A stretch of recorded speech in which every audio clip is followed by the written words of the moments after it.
You know, folks, I'm always yammering about the quality of our craftsmanship and the state-of-the-art tools we use to build our blasters. But does any of that actually make a noticeable difference in the final product? Well, thanks to Chinese manufacturers trying to copy our machines, I can tell you conclusively, yeah, it makes a really big difference. Dustless Blasting has everyone from weekend warriors to business owners to TV celebrities embracing it as the future of surface preparation.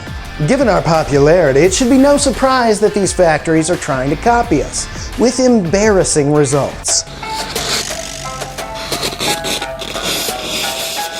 With these bogus machines, sputtering and malfunctions are actually a best-case scenario, because most of the time they just don't work at all.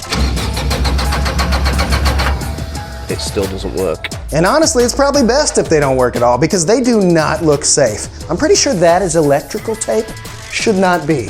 One guy said hoses burst off the machine 5 minutes into using it. Another said pinholes blew near the handle. I'd require hazard pay for even starting up one of these machines. Now I've released, it's taking so long to stop too. I've already released the handle, and it's still going. Then, when these poor buyers try to get help, they get ghosted.